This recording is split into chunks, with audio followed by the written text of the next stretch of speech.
welcome to the Wanderer's History Podcast and to another episode where we look at some of the most important events in the 16th century Mediterranean. In the previous episode, we looked at some of the most important naval battles. It was a bit of an introductory ranking tier system.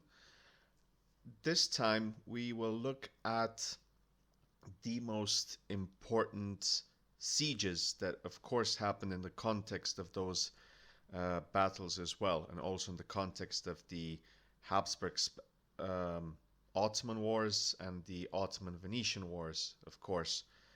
So we have 4 rows, again, crucial, important, somewhat important, and not really important. And I've selected a total of 10 sieges listed below. And just to give a quick introduction to these, we have the 1522 Siege of Rhodes, very important moment. Then we have 1536-37, the Siege of Clis, which is, it can be counted as part of the Ottoman Habsburg Wars, but also Croatian Ottoman Wars. Next up would be the Siege of Corfu, 1537. Siege of Castelnovo, 1539. Important moments of the Italian War of 1542-1546. This is the Siege of Nice, and over here we've got the fleet of Hayreddin Barbarossa assisting the French. Moving on, we'll discuss a bit about the Siege of Tripoli in 1551, which is connected with the events that happened at Rhodes. Didn't manage to find a image or painting of the Siege of Gozo in 1551 and the Ottoman conquest of Gozo. Again, this fits within the broader context, as we have the Siege of Rhodes, 1522. Then we have the Siege of Tripoli, 1551. Then this one, and then 1565, the Great Siege of Malta, which is a rare instance of an Ottoman defeat in the Mediterranean in this period. Again, same for the Siege of Oran in 1556. Couldn't find any pictures, but we'll nevertheless discuss about it. Then, arguably one of the most important events, but we'll talk more about the Great Siege of Malta when we get to it. Lovely painting over here. And then finally, we can talk about the Siege of Cyprus, and not just because this includes the Siege of Nicosia and then the Siege of Famagusta, 2 very important events, fundamental to the way the Ottoman-Venetian War of Cyprus between 1570 and 1573 went. So these are, all in all, the events that we're gonna talk about. Okay, so beginning with the Great Siege of Rhodes in 1522.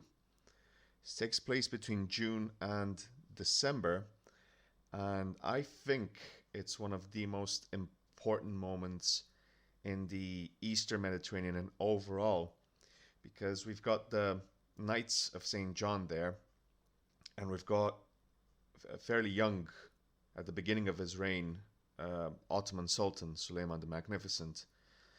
And Rhodes was a key outpost for the Eastern Mediterranean trade, strategic location. So was Cyprus and Candia, or Venetian Crete. So it was it was a large force deployed. We see over 150 ships from the Ottomans, over 50,000 men. It's sort of the beginning of a very large pattern of large warfare from the Ottomans. Most of these conflicts in the previous video and this one, they involved the Ottomans against someone else, mainly the Spanish or the Venetians or different groups in North Africa or in the Balkans.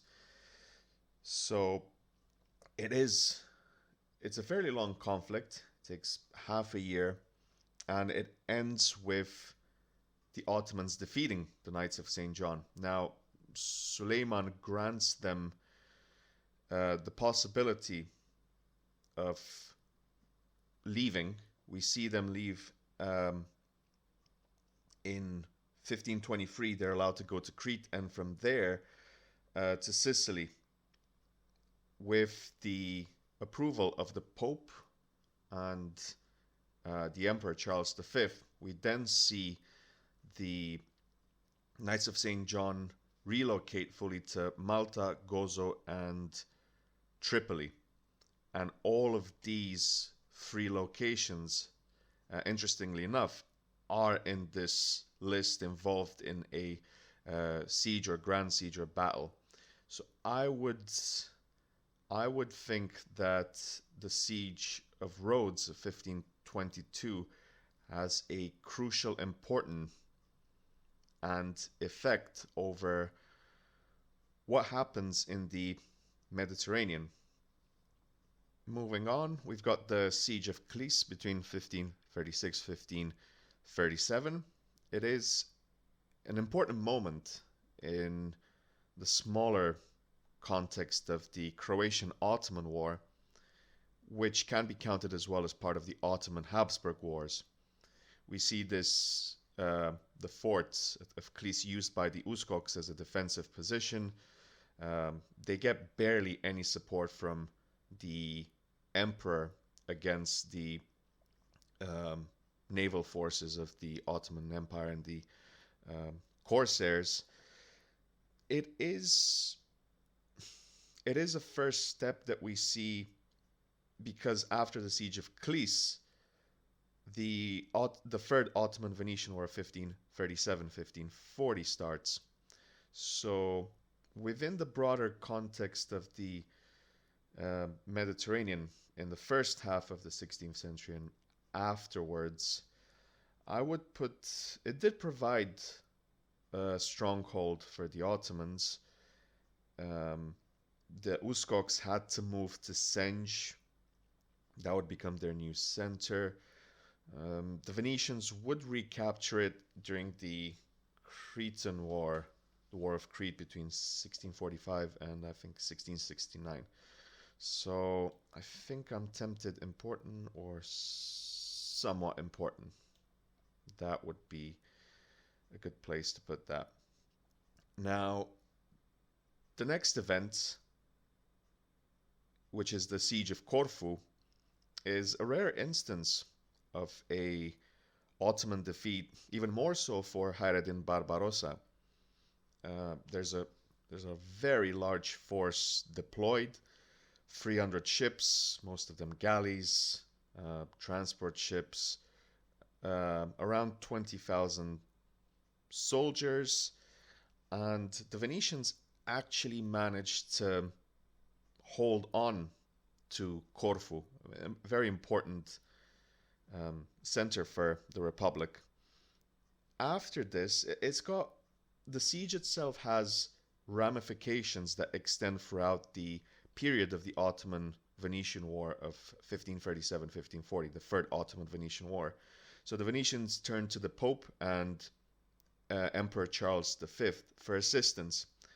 Now, for the Pope to realize, to make this Holy League happen, he needed to pacify the Emperor and the King of France. But that was a bit tricky because there was one of the Italian wars was happening. So the 1538 Truce of Nice, where the French temporarily withdraw um, withdraw from giving the Ottomans support, at least until 1542, um, it has important ramifications. Um, this this siege, and the fact that it provides fairly rare victory of the Venetians, as we see the Third Ottoman-Venetian War ends with an Ottoman victory. The Venetians have to make concessions in Dalmatia, the Morea. Then there's a fairly long period of peace until the Fourth War. So I think just because it sort of provided at the time a boost for the Venetians, and it helped trigger other events as well, I would put it at somewhat important once again. Next up is the Siege of Castelnovo over here.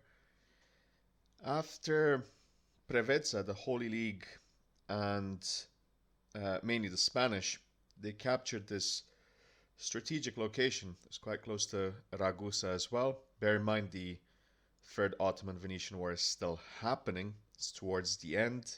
It's after Preveza. The Venetians wanted control over this location, but Charles V, the Spanish, they refuse, and this results in a fairly bitter confrontation and the dissolution of the Holy League. A Holy League which didn't achieve many of its goals in the first place. We remember at Preveza in 1538 that Doria's reluctance, constant delays, it basically sunk the efforts of the Venetians and the papal navy to achieve anything, and it was a very, very consequential defeat there. At Castelnuovo, most of the Spanish force in the tercios, they get decimated, but there are huge losses for the Ottomans as well, because we see over 8,000 Ottoman troops perishing here.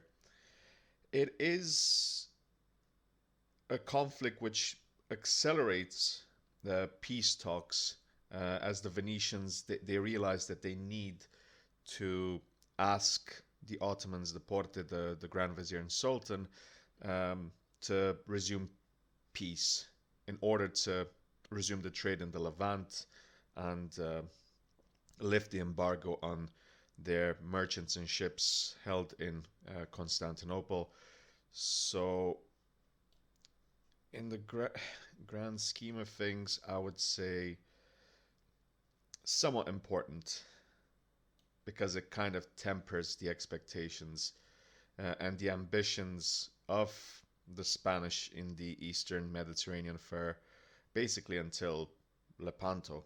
Following this, we've got the 1543 Franco-Ottoman siege of Nice, an important moment in the Italian War of 1542-1546. We see Charles V relying on Doria to defend a Franco-Ottoman attack force, which, to be fair, again, it had Barbarossa continues throughout 2 decades to be one of the worst nightmares for the Spanish fleet, for Doria, and for Charles V.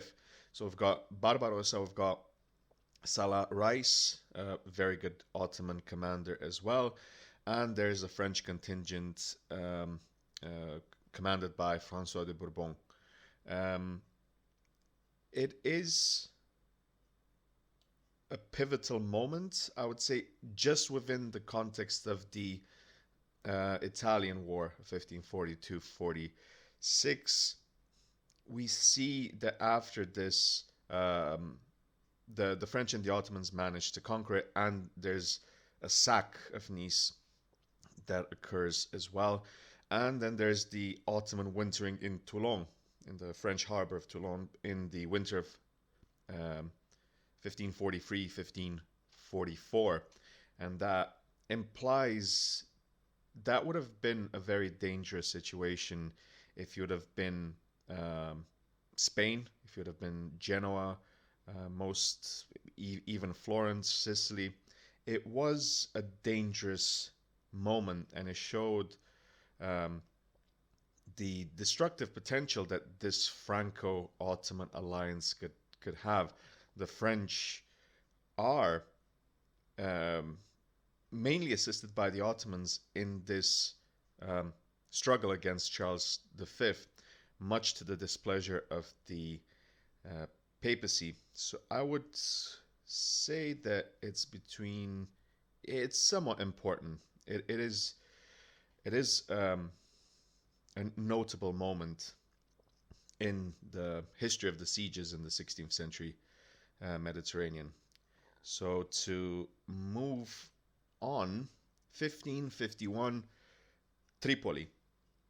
Now, as we talked before, the Knights of St. John, they're expelled, um, the remainder of them, after 1522 from Rhodes, and they managed to get hold of Malta, the Maltese archipelago with Gozo, but also Tripoli. Tripoli has had an important strategic position for whoever wanted to campaign, to have naval campaigns, if you were the Ottomans, to go and sack the Sicilian coast, the Calabrian coast. So we have Sinan Pasha in 1551. There's a force of a defending garrison of less than 1,000 at Tripoli. Most of them are mercenaries. We've got Gaspard de Vallier, who is the main commander at Tripoli. Not much he can do. So they lose the remainder of the force is enslaved, and it is a very important moment, Tripoli, because this sets out a chain of reaction in the immediate but also medium to long term within the century. With the Ottomans capturing Tripoli, that meant that in 1553, Dragut Reis would become main commander of this newly acquired Ottoman territory. And as I've said before, it became such a huge threat for Malta, Gozo, Sicily, the Calabrian region. So, and it is an important moment in the 1551-1559 Italian War.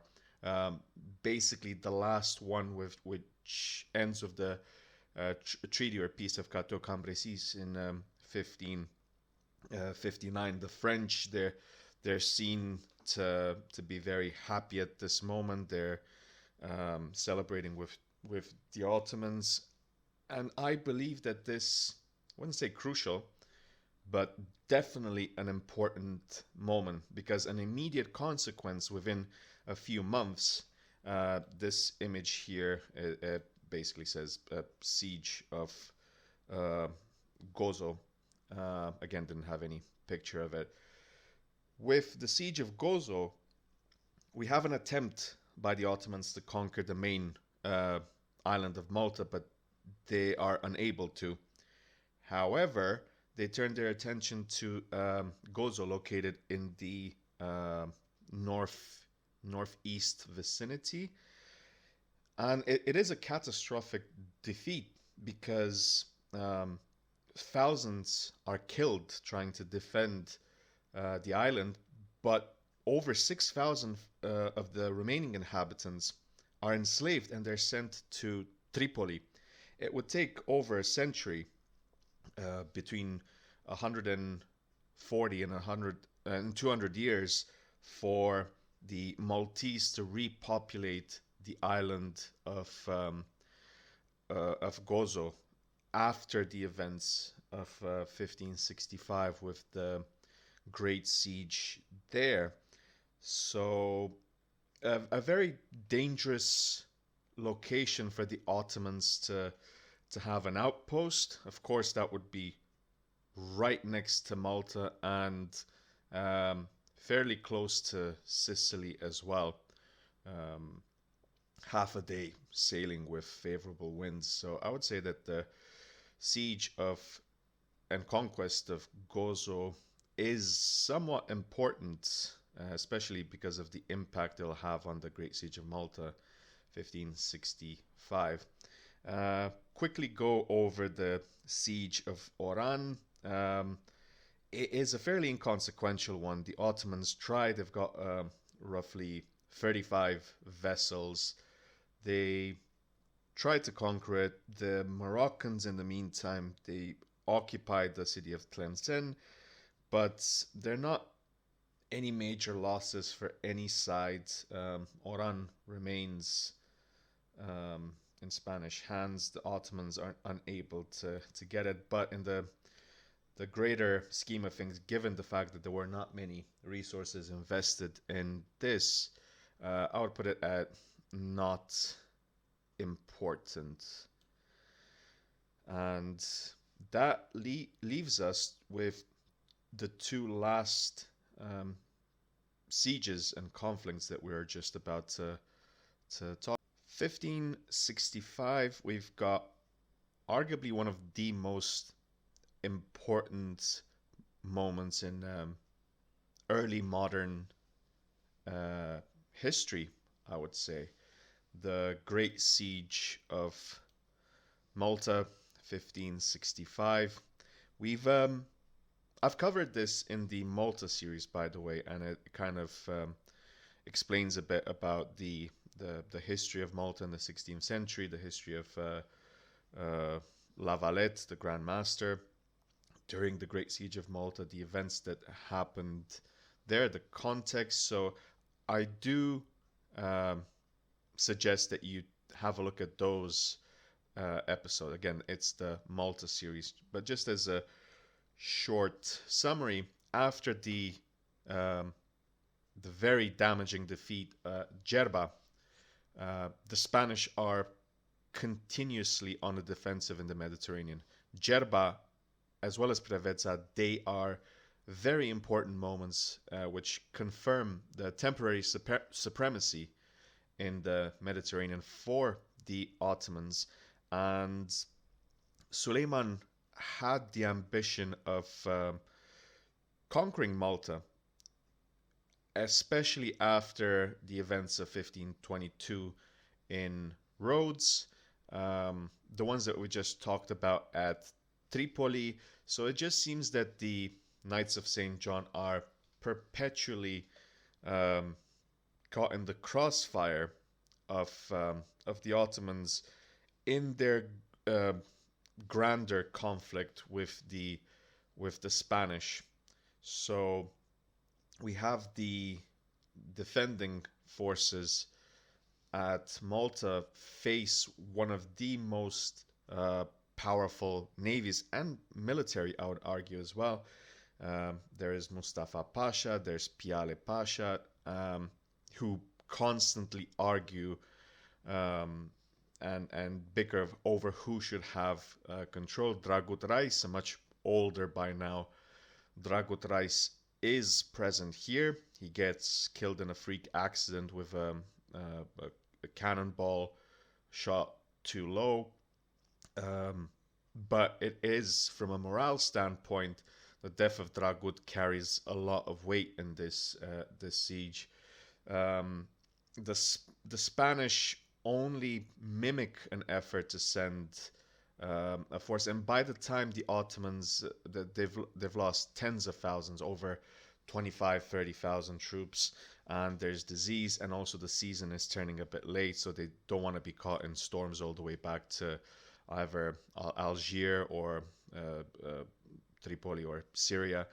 And right as the Ottomans are about to withdraw, the Spanish fleet is seen to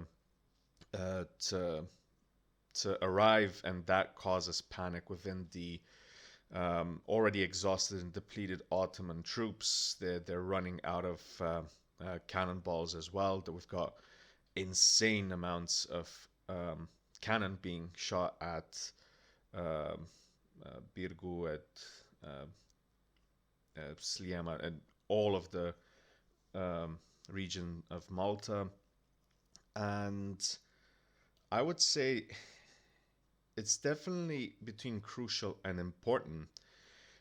But given the fact that if the Ottomans managed to conquer Malta, that would have allowed for a future serious campaign against Sicily. And we don't know what would have happened, especially with the way Philip II managed the affairs, the fact that Spain is confronting bankruptcy again. So I would put this at crucial. It is a pivotal moment in the history of the Knights of St. John.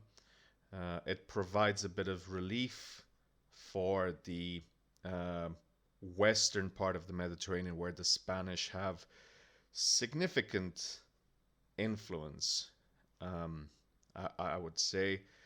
And in a way, the failure at Malta, which greatly upset Suleiman the Magnificent,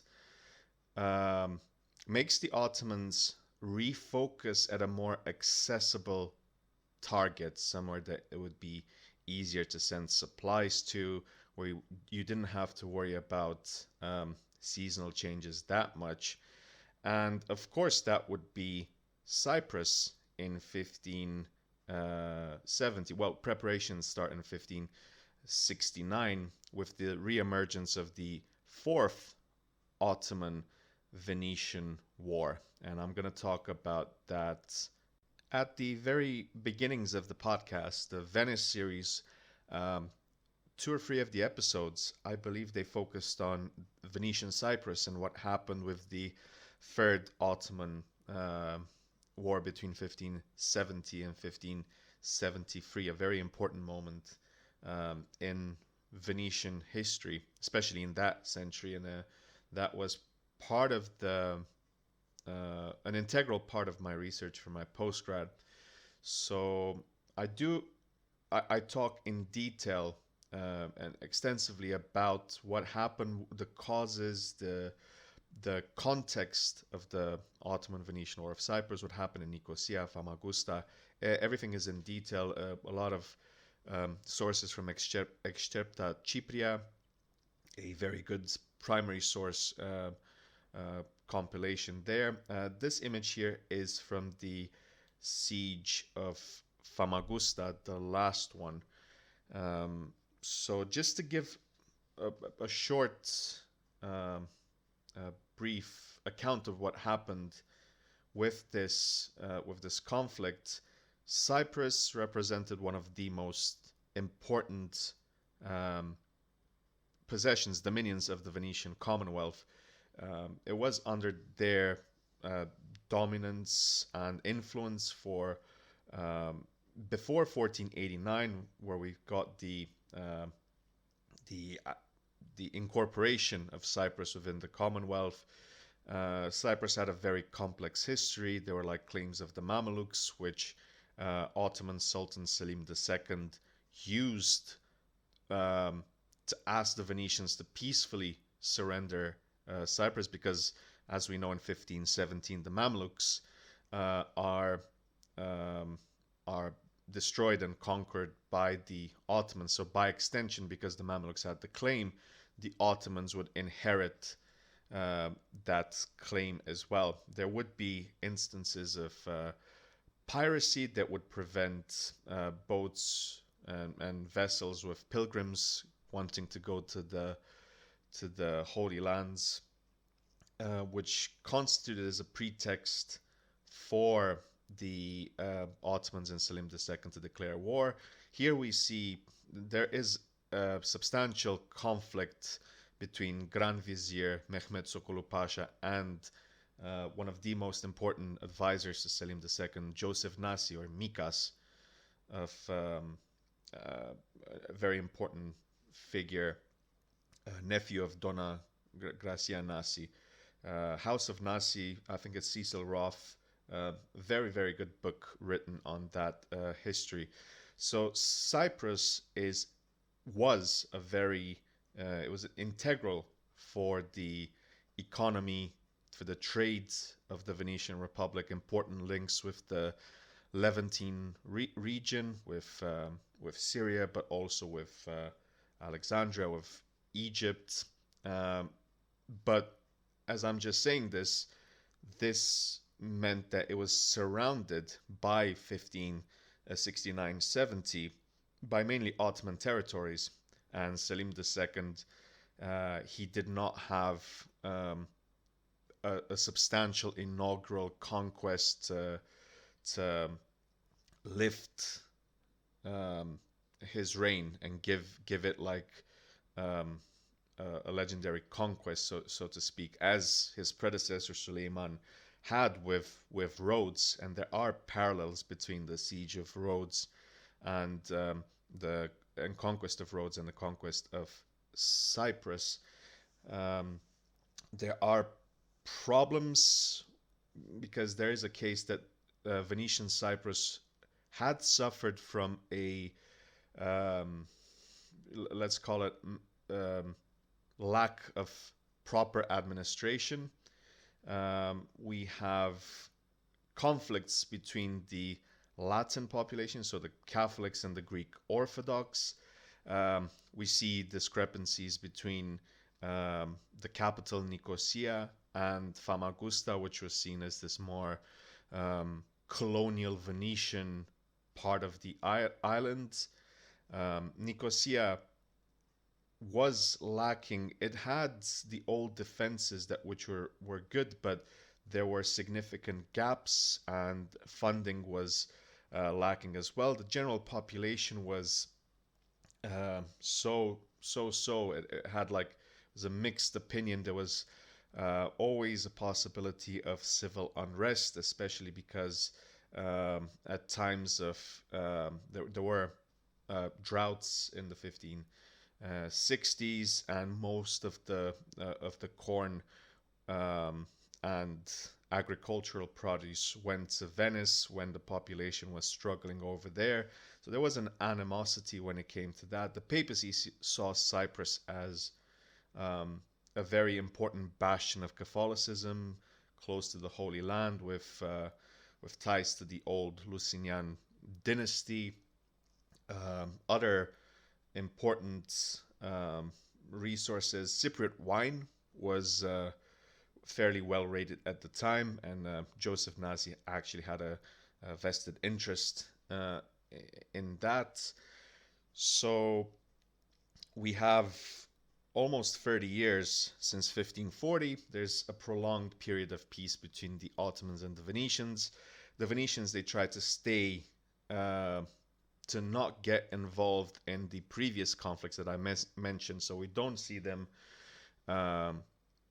send any forces, any substantial forces, anyways, to Malta. Nothing at Gozo.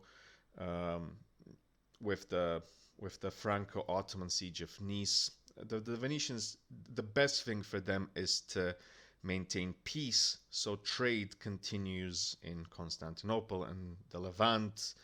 And in Cyprus, there was a very important trade with silver as well, with silver being an important currency.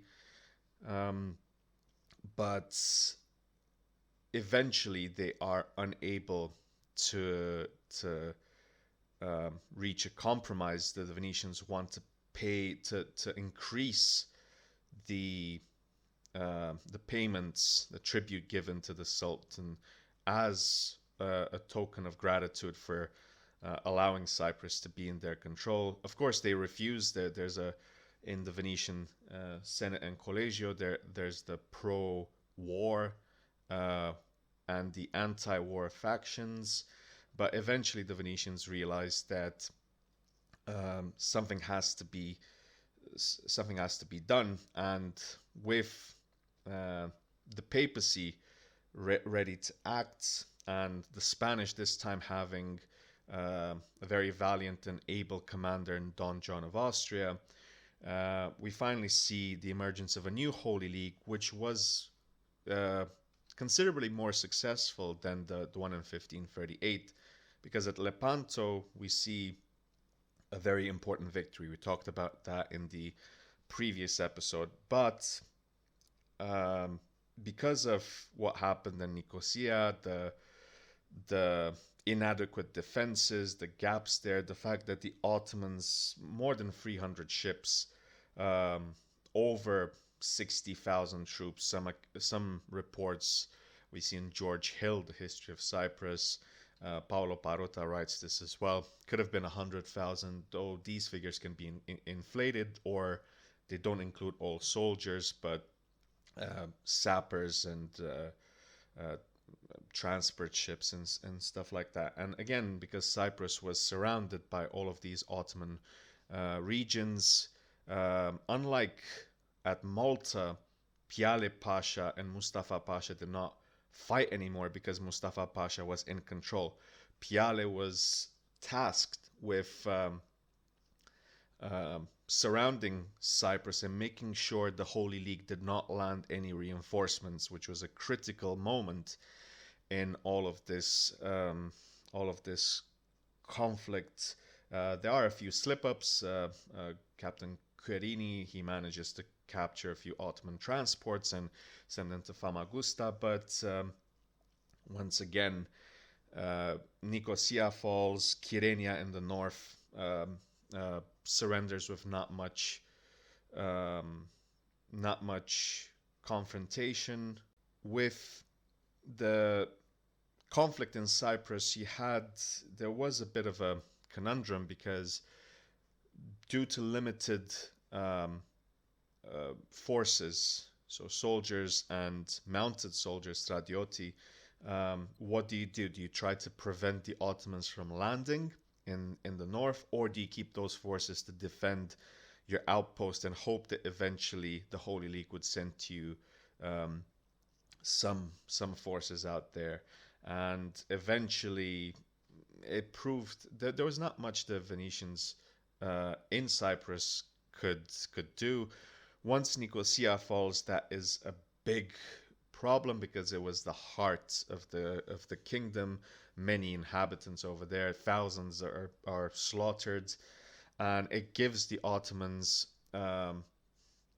basically a very important refuge within the island itself, which they're trying to wholly conquer. So that just leaves Famagusta. I've talked about, I think it was episode 4, about the efforts of Marco Antonio Bragadin and what happened there. Eventually, Famagusta falls as well. In 1572, the Holy League is not able to continue the momentum achieved through the victory at Lepanto. Lepanto does not allow for the Venetians to get a hold again of Cyprus, and eventually the Venetians again have to ask for peace with the Ottomans, much to the displeasure of the papacy and Marco Antonio Colonna, the papal naval commander. But this was a very important moment for Spain, because the conflict between the Spanish and the Ottomans, it's moved so far eastwards. Remember, everything kind of escalates with the conquest, the Battle of Jerba in 1559. Most of 1560, sorry. Most of the Spanish forces put on the defensive. They lose a lot of skilled oarsmen. A lot of them are enslaved. Ships. Doria becomes very reticent. Then his great-grandnephew, Gianandrea Doria, nowhere near the ability of Andrea Doria. So the Spanish and Philip II, they are relieved to see a relocation of conflict in the Mediterranean so far eastwards from any of their possessions. And with Lepanto and with the significant uh, uh, efforts that it took for the Ottomans to conquer Cyprus, we have tens of thousands of casualties. Mehmed Sokolu Pasha was right saying that a forceful takeover over Cyprus would not economically make sense, especially with the strains that we see in the Ottoman, the financial strains within the Ottoman Empire.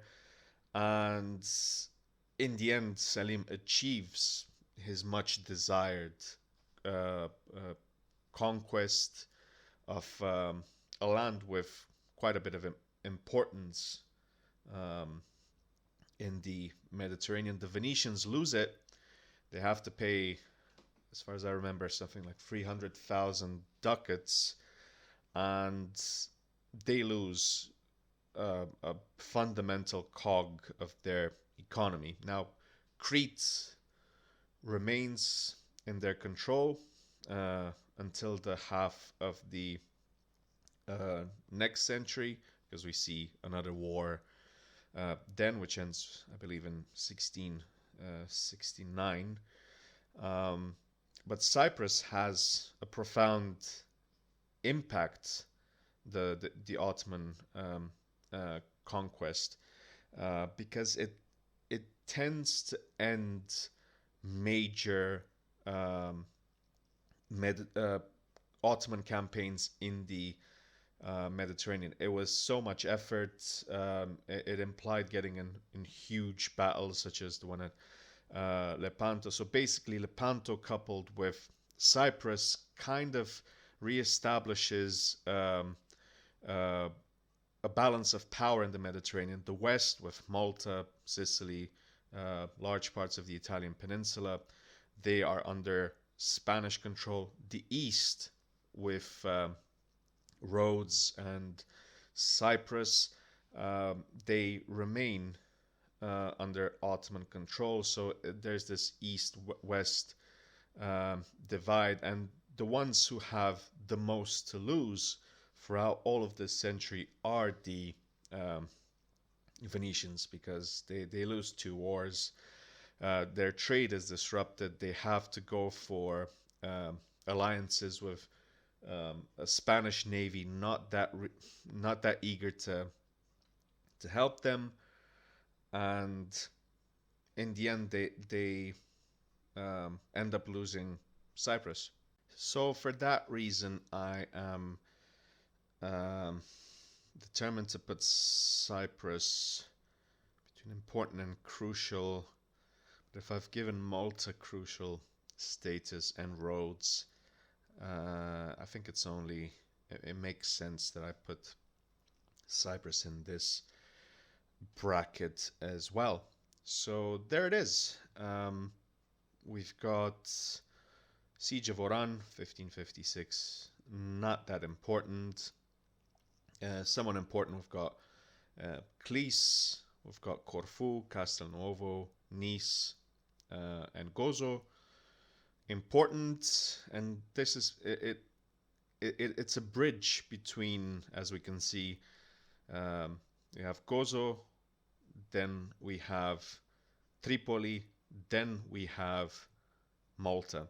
So Tripoli is very important, acts like as a bridge between these aforementioned events. And of course, we have Rhodes 1522, Malta 1565, Cyprus conquered by 1572, with the war ending in 1573. The Venetians lose it. So that is my list for today. I hope you found it interesting. Thanks for watching or listening. Again, I would recommend for you to look at the previous series if you can. um, the Venice and Venetian Cyprus series. Those are the first episodes. The Malta series, the Ottoman Titans of the Mediterranean, because this is basically sort of a ranking of a summary of events linked with what I've talked about in those episodes.